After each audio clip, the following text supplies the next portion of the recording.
we are working on this bed project, and I thought, let's do a YouTube video about it. And again, I'm just going to kind of go through the process and why we pick things up and how we're going to try and figure this out. So this bed is old, like early 1900s. It's super old. As soon as we saw it, you can't tell really by this video, it's really low to the ground. And the guy that's had it at his yard sale, it was like his great uncles or something, and he was 6'6" and slept in this. So it's just like a twin size. I don't even know if it's a twin size, but when we first saw it, it's the perfect bed to make into a dog bed. So that was our initial thought, because this whole side, is all like jacked up and broke. The other side is totally fine. So we're gonna be able to use this whole side. You know, we'd put this side over there.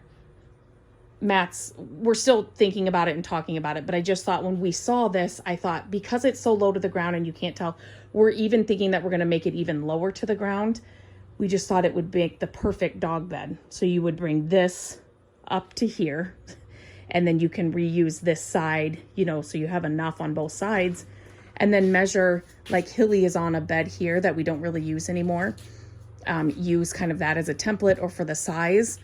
And so then we're kind of just going from there. Is there anything else I'm missing? No.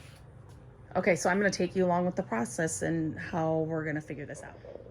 As soon as I stopped the camera, Matt said, what about this idea? And I like it a lot better. So what we're going to do is we are going to cut this railing on each side of this middle one. We're going to cut it all the way down. Right there and right here to cut this out. So cut that out. So then we're going to have two pieces, right? Yes. Then we're going to bring those pieces. One will come this way and one will come here. And the end piece will end up there. I hope this makes sense. So we'll have sides. So it'll be a back and two sides. And then we'll use this side, the good board, on the front. So it's not going to be as big, which is good. So it'll take up less space. It's going to look better because it's going to look like a side, a back, a side, and then a front little piece. And I think that'll work better. And we'll be able to use kind of all of the bed that's still intact. So I think that's the plan we're going to go with. The bed said $20, and we gave them a lot less. We asked them if they'd take less because we got this and another bed that we're going to do a project with. We didn't even notice this. So this is another one of those projects or another one of those things. They had this on the back side, so we didn't even see it. So I'm so glad. I would never have paid $20 for this because I'm going to take it all apart anyway, but this is in such bad condition over here, and even all these inside parts are bad. Just make sure whenever you're buying something at a thrift store, yard sale, and estate sale, you give it a full good look. I'm so happy and thankful that we're able to salvage what we can, but just make sure that you look at all the things. So now I'm excited. We'll get to this. So these sides just kind of, just like this is how they made the beds back in the day. Just going to take it apart here. And we're thinking that he's going to cut it a different way so that we won't have a hole where... Try to cut right down the middle of the spindle. Right down the center of the spindle he's going to try and do. If we can't do that, we're just going to cut it along there. But I'll show you what we're doing. So cutting straight down, like in the middle of that spindle's not going to work because you're going to butt up to here. So just as you're doing it, like don't make any cuts or anything until you fully... have decided, wait, that's not going to work. So this will have to come out because we're going to butt up to this anyway. So it's going to work out. So that wasn't going to work just to split it. So this is cut. So you see how, and then that middle spindle, it wouldn't have worked there anyway. So I've shared these clamps. We have really big clamps. We use them for all kinds of things. So he's just clamping that on. So we put it right in the center here, and it's clamped on so that it holds it together as he nails it together. Screw it together. Or screw, that's what I meant. Yeah, so he's going to screw it together from that. From the back of it in. And then just made this where it needed to be. And then we'll move on to the next step.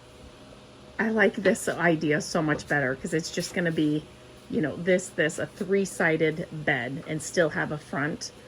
I am going to paint this, so I am going to paint this. The wood is not, it's amazing. It's just not that in that great a condition. It's beat up, so I will sand it, scuff sand it, and then give it a fresh coat of paint, but this will be good.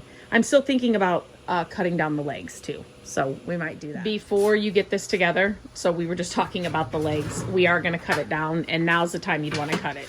It's just gonna be a lot easier. Everything will be flat paneled instead of, you know, you putting the bed together and then deciding. So we're just gonna cut it right here, underneath here, and just make it lower so it's an actual like dog bed. He's getting the miter saw out, so he'll just use a miter saw, just right underneath those areas there. And then we can do the other side. Here it is all put together. Is everything screwed in, Matt? No. No. Okay, so this is just the 3 sides. I'm in the middle of making lunch and coming out here, so the 3 sides are put together. And then we just have to add the front, right? I gotta screw this front. Gotta screw the front in. But here it is. And then you can, obviously, if you've got a dog bed this size, it'll work just fine. Or, you know, you can go get a foam pad and then cover it. A pillow would fit in here. It's a lot.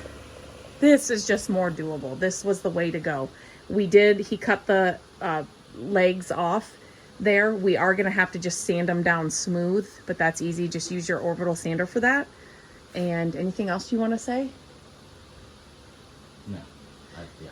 The screws, he screwed them in from back here and kind of indented them a little bit. Can I turn this or no? Here we go. So that they aren't just screws on the outside, so you can fill this before you paint, and then it'll just be smooth. You can also, if he would have gone farther in, and if we had them, he would have gone farther in and put those wood caps. You can buy them at Menards or Lowe's or Home Depot. We didn't have any, and I wasn't going to go out and buy any, so we're just kind of using what we have. And that's just kind of our game, or how we do it. If we have it, we'll do it, and we have found other ways to go around things when we don't have things. So okay, now we will get this part screwed in and attached.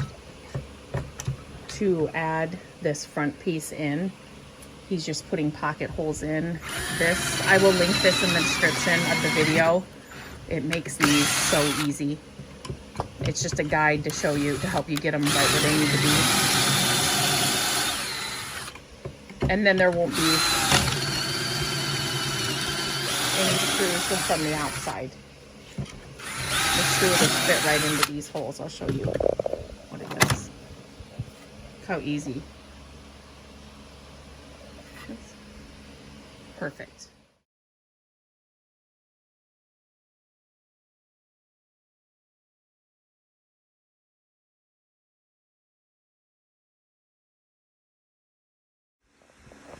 For the little mattress, just added some, just scrap wood from the garage. Always keep your scrap pieces from other projects, and just put this around.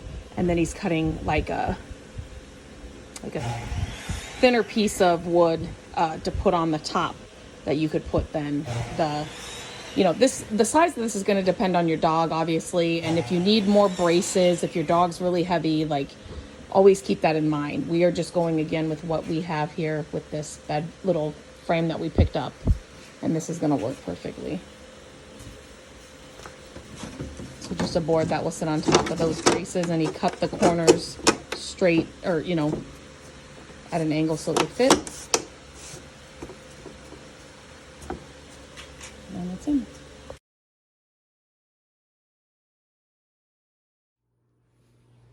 Okay, we finished it, and Hilly wants to sit right here. I absolutely love this. So what we did was we cut the foam from that bed that we weren't using anymore. You can go get foam in any craft store, and we cut it to fit. Sorry, come here, Hilly. And then I put, you can use anything for the fabric. This is a picnic blanket from Geometry House, the geometry towels that I share all the time. I have many videos here on my channel about it, but I just loved the design with the black. We just used black spray paint on this. And it's a good heavy duty bed. The antique bed was, you know, all wood. But what a great way. That bed was too far gone. You couldn't have used it as a real bed. And so what a great way to repurpose it and still get all of the character and charm of the bed. And, but in a new way where you could actually use a lot of what was left and was still salvageable. So yeah, so I hope you like this project. Let me know if you try something like this. If you know somebody that would like this project, please share this video. I always appreciate it when you share the videos. And until the next project, I hope you have a great day and I'll talk to you very soon. And Hilly will get right up on there. It's probably a little too small for her, but she likes to curl up in small places like this. So it's so funny to see her. I mean, we didn't think she'd really use it because we thought it was a little too small, but she's happy as a clam to be on there.